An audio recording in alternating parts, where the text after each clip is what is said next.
Hi, my name is Melissa Barrera, and I'm gonna show you my... What are you going to show us? Haven't done one of these videos for a while, but speculation time. 3, 2, 1. Now, ladies and gentlemen, it's about time I did one of these speculative videos because I haven't done one of these for quite a while, actually. James Gunn's DCU universe, which is not really blowing any wind up people's skirts at the moment, and that goes for you too as well, gender confused men who think you're still women. But I've got some interesting suggestions to put at the playing table right here when it comes to my personal fan casting, and people have already been cast in the future of the Brave and the Bold and the yet unchecked Batman actor who's going to step in and wear the cowl and the cape. So without further ado, folks, if you end up enjoying this video today, you know what to do already, and let's get on with this crazy cat of a video. Bit of a deliberate pun there because you'll see what I'm talking about.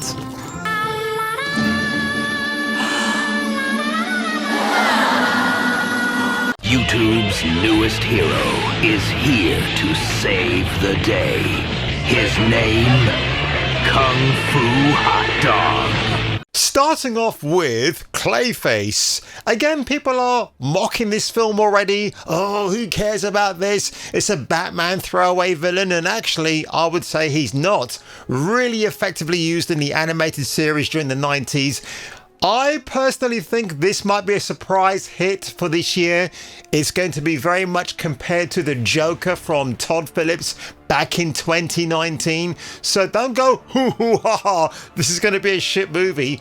We're going to get a trailer, I would say 3 months before September the 11th, probably longer than that actually, I would say 6 months. So maybe around March or April, we would expect a teaser trailer to drop from Warner Brothers. Tom Rhys-Harris lands the Clayface role for DC Studios, movie directed by James Watkins. And people are already getting somewhat buzzed about this. Now, this actor, I've never heard of him. He's got a great looking face actually, and he's a redhead, which is a bit of a rarity these days in Hollywood. So he was starring in a Apple TV series called Suspicion with Uma Thurman, and The Return by Alberto Pasolini. He's made films with Gerard Butler and Guy Ritchie's The Gentleman series, which I've never actually seen.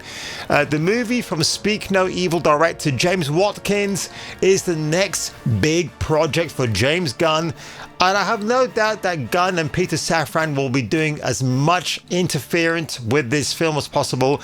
They become control freaks, actually, in the grand scheme of things. Like, if you release a movie that's going to be a sequel to a beloved first film, I would say just keep away and let the director do what they want to do. Do you know what I mean? It's just so annoying. Again, Supergirl coming out on June the 26th of this year. I'm still looking forward to it, but is my level of excitement as big for that as it is for Spider-Man and Brand New Gay? Definitely not, but I'm curious to see how Millie Alcock deals with the inevitable fallout of that movie. I'm afraid to say, but it is going to be a fallout of epic proportions. September the 11th of this year for Clayface to come out. It's a very curious date for so many wrong reasons, but we'll see. And it's currently shooting at Leavesden Studios for Warner Brothers in the UK. Clayface is shape-shifting a villain in the Batman comics and got his introduction all the way back in June 1940. The original Clayface was a moderately successful actor who adopted the identity of a character he had portrayed in a horror pic after turning to crime. Clayface has a body seemingly made out of clay. No, he's Clayface because he's actually made out of clay, and has appeared over the years in various films, TV series and animated works, video games and other forms of media. Rhys-Harris is repped by UTA, blah blah blah. But of course, when I do these kind of reactions, folks, I actually want to see who I'm reacting to. So this is Tom Rhys already, so let's have a look at the guy. Hello, my name is Tom Rhys-Harris, and we're here with Barber International Unlocked to talk about my work, career, and unlocking my psyche. Tell me how you got into acting. I grew up in a household that was very musical, and Cardiff, where I'm from, and the Welsh speak. I gotta say, he has got a he's got a fantastic face, actually. All that he's almost like a surfer dude in some respects, actually, and he does actually remind me in certain angles that you're looking at him at from Dominic West from The Wire. That's who he reminds me of. Obviously, he's a Welsh boy near Tiger Bay in Cardiff, but yeah, he's got a good presence. In Wales is very modelling barber jackets, like, don't you know? But yeah, when I look at this guy, you can see why he's got that era of that sort of creepiness of Clayface, which that role demands, and it's a body horror film, R-rated, which really gets my hopes up. And as far as the casting goes, that's all we know. And it's going to be a nice bridge between when we get him and the next Matt Reeves Batman movie as well, which is going to start shooting this year, so I'm looking forward to that. There's going to be inevitable leaks, drone footage, and if they shoot it in Scotland, I guarantee you people will be out with their camera phones to film Batman 2 with Robert Pattinson. But I think with those, it doesn't really matter if they get out there because Warner Brothers won't really do much about it. Warner Brothers should actually take a cue from Marvel, who allow those types of footage to be shared and commented online, right? If it's on YouTube or Facebook. So I think Warner Brothers need to kind of take a peg back and relax and let the fan speak do what it does best. And that's where Marvel kind of gets a bit of a bonus point for me. Although at the moment, when it comes to the film universe, I do like what DC is trying to do. But they're not a real direct threat to Marvel at the moment. Don't forget, Avengers Doomsday is out on the 18th of December this year, so we'll keep our very close eye on that. I used to want to save the world. Now, the next one I want to talk about, funny enough, will actually be this lady right here, Wonder Woman, Gal Gadot. Now, I've actually clicked on the wrong picture here, or have I? I wonder, because on Facebook, this has been doing the rounds. Zack Snyder's been going on a nostalgia trip. He's releasing brand new footage for the first time in the form of photographs. This apparently, what you're about to see are like unused images that were taken of Gal Gadot as Wonder Woman.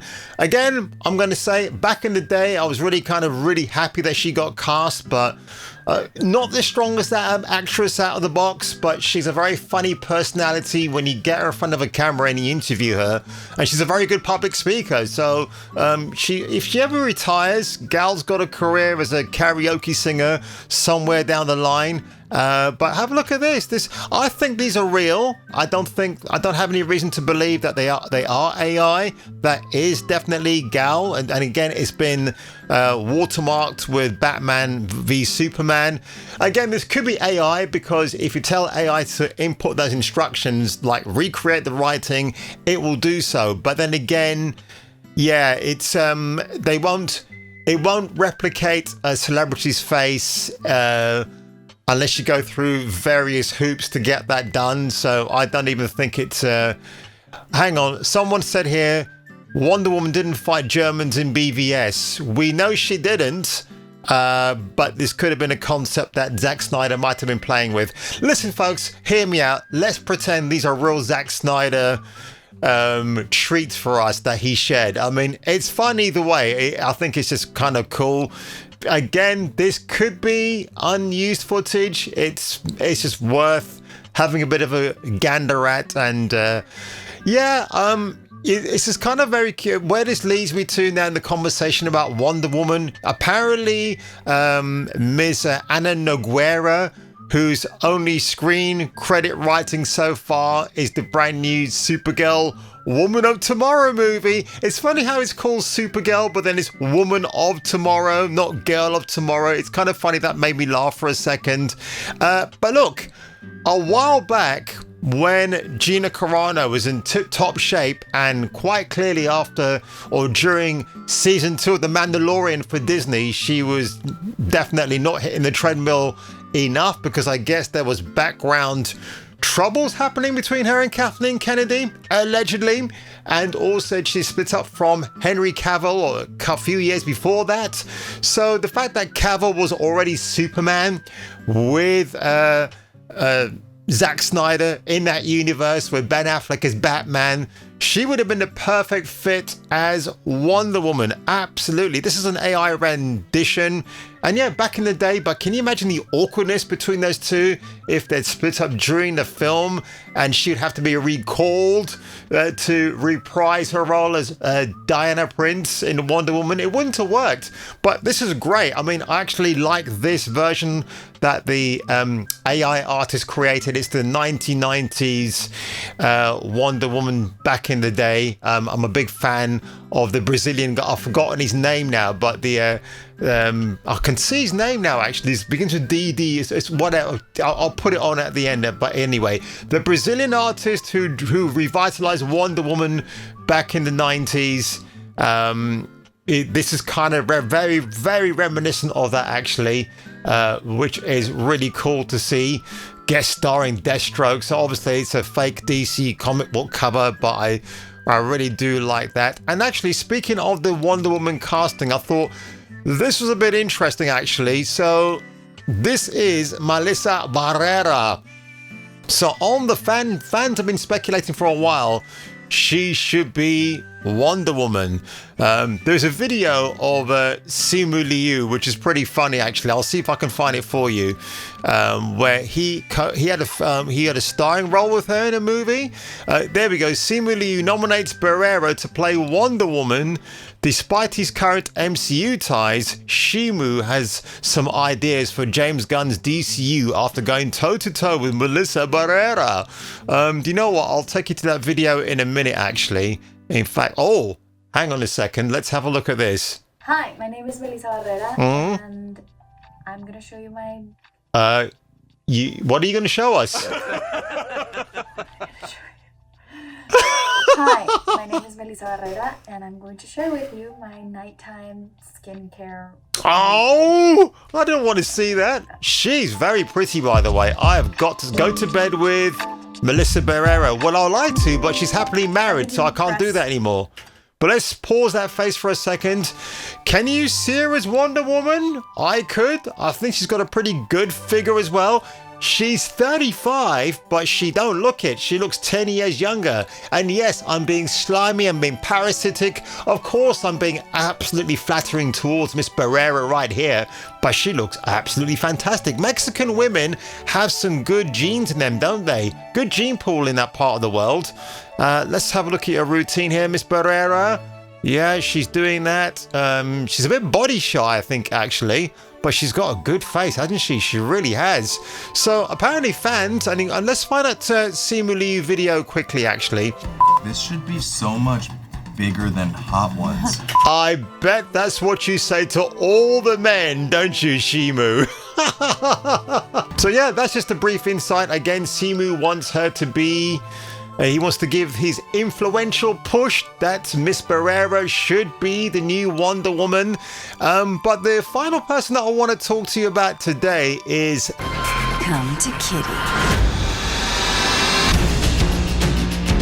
Selena Kyle, Catwoman. Brilliant piece of casting on my part here, and I can't take credit for it because somebody else has already mentioned it in a live stream that I caught last night, funny enough. But I do want to talk about this because Catwoman, there's only two Catwomen for me. That's Julie Newmar from the Adam West days of Batman from the 1960s, where she was a fun kind of gal. And then, of course, the one, the only Michelle Pfeiffer, hear me roar, from Batman Returns in 1992.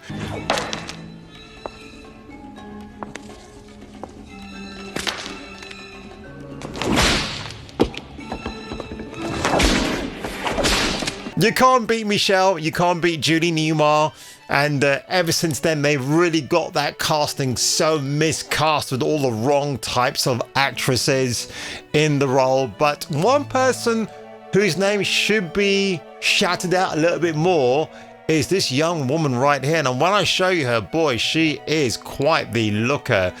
Jessica Alexander. She's a British girl. So, And firstly, she I have definitely some does glasses, have just the looks. Now, set that yes, back she's there. kind of barely made up here at the moment, but when I show you photographs of her, just normally, in fact, probably my thumbnail might actually have her in the end being Catwoman. But let's do this, man. Let's have a look. Let's go to the images. I saw some really stunning images of her actually, and I think, yeah, just imagine it. Right, let's see if I can get this blown up. Yeah, have a look at that. She is, I can definitely see the Catwoman-like qualities in her already. Like, put her in some dark makeup, slightly dark, give her a nice dark suit. Maybe, yeah, give her a bit of a auburn colored hair.